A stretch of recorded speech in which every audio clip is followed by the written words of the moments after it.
자, 지금부터 어린이의 정신질환, 신경정신과 질환에 대한 식이요법을 알아보겠습니다. 가장 심한 증상은 자폐증이 있거나 또는 그보다 가벼운 아스퍼거 증후군이 있거나 또는 학동기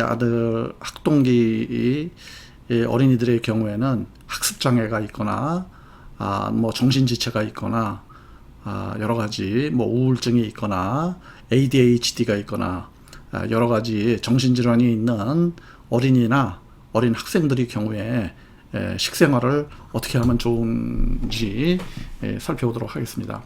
사실 어린이들의 식생활에서 가장 중요하고 또 어렵다고 할까요? 까다로운 점이 설탕입니다. 아이들이 설탕을 너무 좋아하기 때문에 이 설탕이 문제가 되는데요. 설탕은 사실은 정신질환하고 연관이 많습니다. 그래서 병원에서는 그런 얘기를 잘 들어보지 않는 경우가 많으실 텐데 정신질환에 많은 나쁜 영향을 주게 됩니다. 우선은 어린이들이 이 설탕을 좋아하는 경우에 음료수라든지 과자라든지 아이스크림이라든지 주스라든지 이런 것을 많이 좋아할 텐데요. 이러한 증상이 있는 경우에는 어린이들의 정신질환이 신경 증상이 더 악화되실 수가 있습니다. 그 메커니즘을 간단히 설명하자면은 단 성분을 많이 드시면은 면역 기능이 약화될 수가 있고요. 또한 뇌신경에서 염증성 변화가 미세하게 유발될 수가 있고, 이러한 염증성 변화로 인해서 신경회로에서 독소가 만들어질 수 있습니다. 그러면 정신질환이 촉진되게 되겠죠. 그래서 어린이들이 정신질환이 증상이 더 악화되실 수가 있습니다. 가장 좋은 방법은 어린이들이 단 음식을 섭취하지 않게끔 어릴 때부터 유아기 때라든지 이유식을 할 때부터 단 음식을 주지 않고 가급적 집안에 단 음식을 두지 않고 단 음식을 멀리하는 것이 가장 좋은 방법이라고 할 수 있습니다. 그래서 어린이들이 단 음식이 입맛에 중독되지 않게끔, 단 음식에 중독되지 않게끔 조치하는 것이, 단 음식을 아예 주지 않는 것이 가장 좋은 방법이라고 할 수 있습니다. 하지만 단 음식을 이미 탐닉하고 있는 경우라면 단 음식을 끊기가 상당히 좀 어려울 수도 있는 점이 사실입니다. 하지만 어려운 점이 있더라도 단 음식을 좀 피하도록 노력을 좀 최대한도로 하셔야지 좋은 효과를 보실 수가 있습니다. 그래서 어린이들이 단 음식에 탐닉이 되어 있다 그러면은 일시적으로 저희가 정신질환에 연관이 없는 신경 증상을 유발하지 않는 단 음식 계통으로는 스테비아, 자일리톨을 권해드리고 있는데요.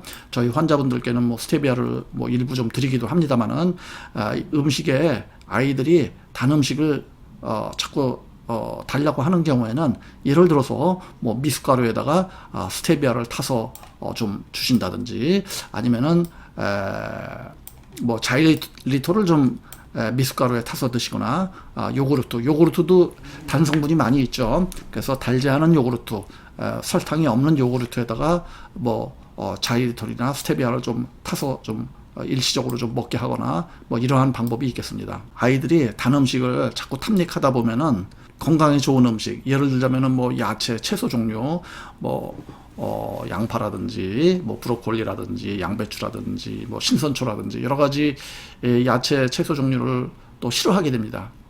어른도 마찬가지겠죠. 단 음식에 탐닉이 되면은 이러한 건강에 좋은 음식을 싫어하게 되는데요. 자, 이러한 경우 아이들이 밖에서 놀다 오거나 또는 식사 때가 돼서 아이들이 배가 고프다 하는 경우는 단 음식을 먼저 꺼내놓지 마시고 반드시 먼저 양파라든지 신선초라든지 브로콜리라든지 몸에 좋은 음식을 먼저 꺼내 놓으면은 아이들이 배가 고픈 상태이기 때문에 부득이하게 할 수 없이 이러한 건강에 좋은 음식을 먼저 먹게 될 수가 있습니다.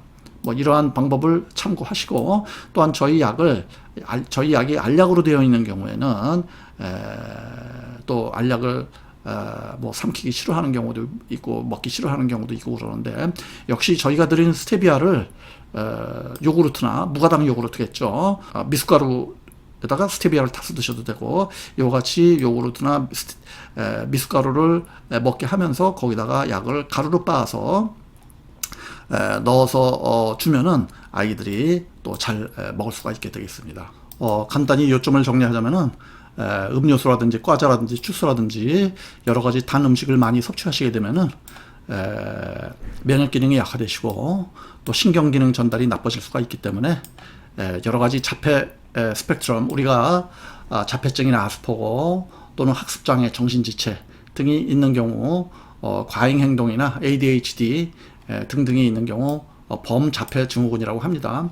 이와 같은 자폐 스펙트럼 또는 범자폐 증후군, 이처럼 자폐 스펙트럼이나 범자폐 증후군 같은 말이라고 할 수가 있겠죠.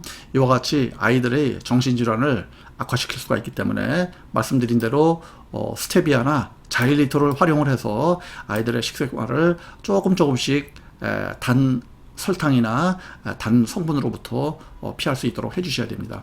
자, 이때 유의하실 점은 우리가 흑설탕이나 물엿, 조청 등등은, 꿀 등등은 인체에 유익한 것이 아니냐 이렇게 생각하시는 분들도 있는데 그렇지 않습니다. 자, 과일도 마찬가지로 인체에 좋은 당분이 아니냐 생각하시는 환자분들이 있는데 그렇지 않습니다. 이게 피하시는 것이 가장 좋은 방법이고요. 뭐 어린이들이 너무 좋아하기 때문에 피할 수가 없다 그러면은 최소한으로 줄여서 드시게 뭐 하는 방법밖에 없겠습니다. 그렇지만 가장 좋은 방법은 끊는 방법이 가장 좋은 방법이고요.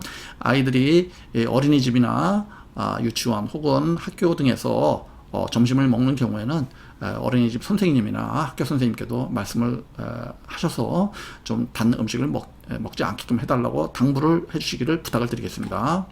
지금부터는 어린이들이 기름을 잘 섭취하는 방법에 대해서 설명드리겠습니다.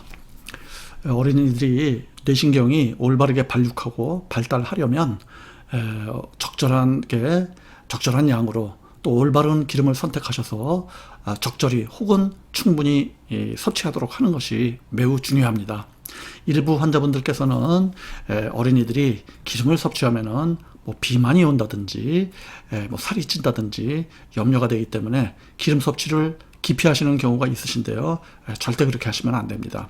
우리의 뇌신경이 올바로 발육하기 위해서는 기름 섭취가 반드시 적절히 필요하다는 점을 다시 한번 말씀드리고요.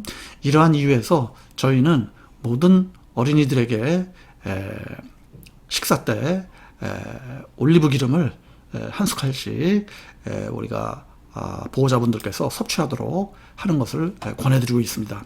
또한 저희가 권해드리는 것 중에는 이 버터가 있는데요. 뉴질랜드 버터라는 것은 저희가 뭐 앵커 버터라 그러죠. 식품 첨가물이 없이 순수한 버터를 저희가 선택을 했기 때문에 뉴질랜드 버터를 추천을 드리고요. 뭐 다른 여러 가지 버터에서도 식품 첨가물이 없다면은 어떠한 버터라도 좋다고 말씀드릴 수가 있겠습니다. 올바르게 신경 회로가 건강해지고 신경 발달이 잘 이루어지기 위해서 저희는 올리브 기름을 식사 때 한 숟갈씩 어린이들에게 섭취하도록 할 필요가 있다 말씀드리고요. 또한 버터 역시 매우 중요합니다. 우리의 신경회로를 보호하는 기능이 있기 때문에 식사 때마다 한 숟갈씩, 그러면은 하루에 2숟갈, 3숟갈 되겠죠. 물론 뭐 신생아이거나 또는 뭐 갓 모유를 뗀 이유식을 갓 하는 어린이라면은 뭐 그거보다 좀 적게 섭취하시면 되겠죠. 하지만은 5, 6세 어린이 정도 된다면은 버터와 올리브 기름을 식사 때 꼭 한 숟갈씩 섭취하도록 저희가 권유를 드리고 있습니다. 또한 계란도 우리가 인체의 신경 발육에 중요한 영양소가 들어가 있는데 저희는 반숙을 해드려서 반숙을 해서 섭취하시기를 권해드립니다. 즉 흰자위는 적절하게 익히시되 노른자위는 요들요들하게 살아있게끔 섭취하는 것을 권해드리는데요. 그 이유는 이 계란 노른자에도 인체의 뇌신경에 매우 유익한 이러한 성분이 많이 있기 때문에 완숙으로 해서 삶아서 드신다면은 이러한 기름 성분이 일부 파괴가 되고 열에 의해서 일부 상당한 기름 성분이 없어질 수가 있습니다. 따라서 반숙으로 드시기를 추천드리고요. 또한 들깨나 참깨, 잣, 호두 이러한 것을 간식으로 적절히 어린이들이 섭취한다면 신경 발육에 상당히 유익한 결과를 얻으실 수 있을 겁니다. 그러나 일부 기름 중에서는 우리가 경화유라고 하는 이러한 기름이 있는데요. 이 경화유는 고열론 기름을 짜면서 일부 변질된 기름을 경화유라고 우리가 명명하고 있습니다. 이러한 경화유에는 콩기름이나 콩기름, 옥수수기름, 마가린, 카놀라유, 마요네즈, 쇼트닝, 샐러드 드레싱 등등이 있고, 이러한 경화유가 들어간 식품으로는 콘칩이나 포테토칩, 아이스크림, 냉동식품, 라면 등등이 있겠습니다. 이러한 경화유라는 것은 일부 변질된 기름입니다. 다시 말하면서 산화된 기름이기 때문에 이러한 산화된 기름을 섭취하신다면은 신경 발달과 신경 발육에 좋지 않은 이러한 상황이 유발되는데요. 그 이유를 설명드리자면은 우리가 이처럼 기름을 올바르게 섭취하는 것이 중요한 이유는 이 기름 섭취를 하게 되면은 어린이들이 약 25%에서 30% 정도가 신경회로로 이동을 해서 이 기름이 신경회로 내에서 특정한 일을 해주기 때문에 신경이 발육이 되는 것입니다. 그러나 이런 경화유라는 것은 산화된 기름 혹은 변질된 기름이기 때문에 이러한 기름을 드신다면 역시 이처럼 산화되거나 변질된 기름이 우리의 뇌신경세포로 이동을 하게 되기 때문에 우리의 뇌신경의 발달과 발육에 상당한 지장을 초래하게 됩니다. 그 이유는 역시 산화된 기름이라는 것은 나쁘게 얘기하면 썩은 기름이라고도 말할 수가 있겠죠. 이러한 기름을 기피하시는 것이 가장 좋겠습니다. 자, 그러면 보호자분들께서 또 궁금하신 점이, 자, 들깨 참깨는 좋으니까 들기름 참기름도 좋을 것이 아니냐 이렇게 말씀하시는데, 저희 한의원의 견해에서는 들깨 참깨를 살짝 볶아서 바로 드시거나 그냥 씻어서 그냥 드시거나 이와 같은 것은 신경 발육에 건강한 영향을 준다고 할 수 있지만, 우리가 들깨 참깨를 짜는 과정에서는 고열로 고온으로 또 들깨 참깨의 기름이 공기 중에 노출되는 과정에서 산화되는 변화를 겪게 됩니다. 따라서 들깨 참깨를 많이 드시는 것은 권하지 않습니다. 음식에 넣을 경우 살짝 반 스푼이나 한 스푼 살짝 음식에 넣기 때문에 저희가 그 정도는 나쁘다고까지는 말씀을 안 드리지만, 들기름 참기름을 많이 드시는 것은 가급적 피하시고 안 드시는 것도 좋은 방법이라고 할 수가 있겠습니다. 자, 그 다음에 보호자분들께서 궁금해 하시는 것은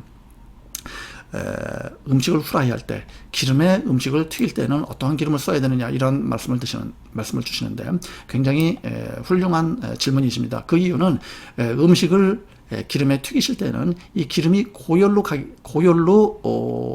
달궈지기 때문에 이러한 고열로 달궈지는 과정에서 기름 자체가 변질이 될 수가 있고, 또한 음식에도 여러 가지 음식의 영양 성분이 변질될 수 있는 영향을 줄 수가 있습니다. 따라서 기름에 너무 자주 음식을 튀겨서 드시는 경우는 좋지 않으신데요. 부득이 기름에 음식을 튀겨서 드시는 경우에는 반드시 열을 받더라도 변질되지 않는 기름을 사용하셔야 됩니다. 이러한 기름에는 코코넛 기름이 있고, 또한 버터도 변질되지 않습니다. 또한 유기농 올리브 기름 역시 98% 안전하시고, 코코넛 기름과 뉴질랜드 버터는 100% 안전하다고 볼 수가 있습니다. 따라서 음식을 기름에 튀겨서 요리를 하시는 경우에도 코코넛 기름을 사용하시거나 뉴질랜드 버터를 사용하시거나 올리브 기름을 사용하셔서 요리를 하신다면은 안전하게 기름이 변질되지 않고 어린이의 신경 발육에도 나쁘지 않은 이러한 영향을 줄 수 있기 때문에 이와 같은 내용을 알고 계시면 좋을 것 같습니다. 또한 모든 기름은 공기에 약한 경우가 많고, 또는 고온에 약한 경우가 많고, 열에 고온이나 열에 산패되는 경우가 많기 때문에 일단 모든 기름은 냉장 보관이나 냉장 보관을 하시고, 또 사용 후에는 뚜껑을 바로 닫는 이러한 습관을 들이는 것이 좋다고 말씀드릴 수가 있습니다. 다만 코코넛 기름은 상온이나 냉장 보관 모두 가능하십니다. 자, 그 다음 어린이들이 또 밀가루 음식을 좋아하는 경우가 자주 있는데요. 자, 이 밀가루 음식은 결론부터 말씀드리자면은 뇌신경의 독성을 유발하는 식품이라고 할 수가 있겠습니다. 따라서 어린이들이 밀가루 음식을 많이 먹는다면은 좀 금해야 될, 반드시 좀 금하는 것을 추천을 드리고요. 설탕과는 다르게 밀가루 음식을 끊는 거는 비교적 어렵지 않게 끊을 수가 있겠습니다. 자, 밀가루 음식을 많이 좋아한다면은 우리가 밀가루로 만든 식품은 드시지 말고 우리가 메밀국수나 쌀국수, 현미국수 등등 밀가루가 아닌 재료로 만들어진 식품을 드신다면은 우리가 밀가루로 인한 뇌신경 독성이 나빠지는 현상을 방지할 수가 있겠습니다. 자, 그 다음에 우유나 두유, 어린이들이 좋아하는 경우가 많은데요. 자, 우유나 두유도 저온살균 과정을 거치거나 균질화 과정을 거치면서 인체에 부적합한 음식으로 약간 변질되는 경향이 있습니다. 특히 장이 나쁜 어린이의 경우에는 절대 우유를 드시지 않는 것을 추천을 드리고, 두유 역시 수입 두유 제품 같은 경우에는 별로 추천드리지 않기 때문에 이러한 내용을 참고하셔서 우유, 두유 역시 추천드리지 않습니다. 자, 그 다음에 이 가죽과 식물에 대한 내용을 말씀을 드릴 텐데요. 이 가죽과 식물이라는 것은 감자, 동화도, 가지, 파프리카 이러한 식품 등이 해결이 되는데요. 이러한 식품들은 인체에 유익한 성분도 많이 있지만 독성 성분도 함께 존재하고 있습니다. 따라서 이러한 식품 역시 물론 환자마다 다르게 반응할 수 있지만은 상당수의 환자가 예민하게 반응한다고 할 수가 있겠습니다. 여기서 어린이들 역시 예외가 아니기 때문에 가급적 이러한 성분들은 조금 드시는 건 괜찮습니다. 지금 감자나 도마도, 가지, 파프리카 뭐 어쩌다 조금 드시는 건 괜찮은데 매일 먹거나 뭐 한꺼번에 많이 먹거나 이러한 것은 피하라고 말씀을 드리고 싶습니다. 자, 그러면은 저희가 지금까지 말씀드린 내용을 바탕으로 금기 음식을 살펴보겠습니다. 금기 음식은 튀긴 음식, 일반적으로 치킨이라든지 돈가스라든지 핫도그라든지 탕수육 등등 저급 식용유로 만드는 음식이기 때문에 피하셔야 되겠습니다. 자, 설탕 들어간 거, 음료수, 과자, 주스, 아이스크림, 꿀 등등을 피하셔야 되고요. 과일까지 좀 피하셔야 되겠습니다. 과일을 아이들이 너무 좋아한다고 하는 경우에는 예를 들어서 블루베리라든지 뭐 차트 체리라든지 등등 달지 않은 것을 약간 먹는 정도로만 제한을 해주시기를 바랍니다. 자, 유제품, 우유, 두유 안 드시는 것이 좋습니다. 자, 밀가루 안 드시는 것이 좋습니다. 전면적으로 피하시는 것이 가장 좋겠습니다. 자, 화학조미료, 이것은 어린이의 신경정신과 질환에 좋지가 않습니다. 그래서 뭐 미원이라든지 미풍이라든지 등등 안 좋습니다. 자, 연어, 참치, 중금속이 많기 때문에 안 좋습니다. 햄, 소세지 역시 단백질을 지나치게 가공함으로 인하여 좋지 않다고 할 수가 있겠죠. 자, 그러면은 지금부터는 많이 드시면 좋은 음식, 권장식품에 대해서 말씀을 드리겠습니다. 자, 어린이들이 가장 싫어하는 음식이 어쩌면 권장식품일 수도 있는데요. 자, 우선 잎채소를 많이 먹어야 되겠습니다. 자, 다시마, 양배추, 신선초, 상추, 브로콜리, 콜리플라워, 부추, 군대 등등을 많이 먹어야 되는데요. 어린이들이 이러한 식품을 싫어하는 것이 사실입니다. 따라서 배가 고플 때 우선 처음으로 내놓는 음식을 이러한 식품으로 내놓는다면 어린이들이 배가 고프기 때문에 어쩔 수 없이 먹게 되는 경우가 또 있고, 자꾸 먹다 보면은 어린이들도 이러한 식품을 좋아하게 됩니다. 따라서 요령 있게 아이들이 먹을 수 있도록 도와주시기를 부탁을 드리고요. 가장 좋은 방법은 집에서 직접 이러한 음식들을 가급적 유기농 음식으로 드셔야 되겠죠. 가급적 유기농으로 재배한 이러한 야채 채소를 많이 먹는 것을 노력해 주시기를 부탁을 드리겠습니다. 자, 그 다음에 뿌리 채소가 있습니다. 자, 이 중에서 양파, 요거 굉장히 좋은 음식입니다. 양파는 인체에서 많이 먹으면 먹을수록 우리의 육체 건강뿐 아니라 정신 건강도 많이 좋아진다는 것을 기억을 해 주시고요. 그 이외에도 마늘, 무, 양파, 우엉, 당근, 연근, 고구마 등등 이러한 뿌리 채소 역시 많이 먹도록 어린이들을 도와주시면 감사하겠습니다. 자, 지금까지 말씀드린 이러한 뿌리 채소와 이파리 채소, 어린이들이 좀 먹기 싫어하는 음식이지만은 많이 먹을수록에 어린이들이 정신 건강이 좋아진다는 점을 기억해 주시길 부탁을 드리겠습니다. 자, 또한 앞서 말씀드린 대로 땅콩, 감자, 옥수수, 가지, 도마도, 파프리카 등등 가죽과 식물은 조금씩 어쩌다가 가끔 드시는 건 괜찮습니다. 하지만 너무 많이 드시거나 매일매일 드시거나 이거 피하셔야 되고요. 약간씩 드시는 건 괜찮습니다. 자, 그 다음에 어린이들이 고기 종류 반드시 먹어야 됩니다. 우리 고기는 신경세포에서 신경회로에서 중요한 역할을 하는 이런 단백질 성분이기 때문에 반드시 먹어야 되겠습니다. 자, 저희가 추천드리는 것은 양고기인데요. 왜냐하면은 양고기는 풀을 먹고 자라기 때문에 가장 단백질 성분이 가장 훌륭하다, 이와 같이 판단하고요.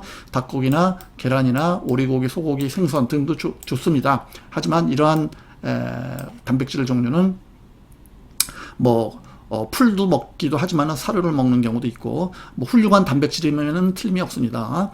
그래서 먹으면 되는 것이고요. 돼지고기는 비교적 저희가 추천하지 않는데요. 그 이유는 뭐 돼지고기 사료가 조금 안 좋은 경우도 있고, 여하튼 여러 가지 이유로 좀 추천하지 않는 편에 속합니다. 그렇다고 뭐 절대로 먹으면 안 된다 이 정도는 아니지만, 가급적이면 돼지고기를 제외하고 먹으면 좋을 것 같고요. 자, 생선 중에서는 연어나 참치 등은 순으로 오염되어 있는 경우가 많습니다. 그래서 생선은 가급적 저희는 10% 20% 정도만 먹도록 하고, 육지 단백질을 먹기를 추천드립니다. 뭐 소고기, 오리고기, 양고기, 닭고기 많이 있죠. 육지 고기를 80% 90%를 섭취하시고, 생선을 먹는다 그러면은 저희가 추천드리는 것은 멸치라든지 정어리라든지 빙어라든지 꽁치 등등 맑은 물에서만 생존이 가능하고, 또한 오래 살지 못하고 생명이 짧은 이러한 생선 종류는 뭐 약간 드시는 정도로, 약간 드시면은 뭐 무난합니다. 그래서 그렇게 추천을 드리고 있습니다. 자, 그 다음에 저희가 물은 삼다수나 아워홈 지리산수, 요것은 쿠팡에서 구하실 수 있습니다. 를 추천을 드리고, 아니면은 브리타 정수기, 또는 뭐 3M 정수기도 있습니다만, 브리타 정수기는 가정에서 쉽게 사용할 수 있는 정수기로서 저희가 추천을 드리고 있습니다. 어린이들의 정신 건강이 개선이 되고, 또 정신질환을 극복하고 정신신경 발육이 원활하게 잘 될 수 있도록 노력하기 위해서는 이러한 식생활이 가장 중요합니다. 식생활이 비록 조금 힘드시고 좀 불편한 부분이 있겠지만은, 어린이들이 잘 좋은 음식을 먹고 건강하게 자랄 수 있도록 보호자분께서 노력을 해주시기를 간곡히 부탁을 드립니다. 이상 조호군 한의원에서 말씀드렸습니다. 감사합니다.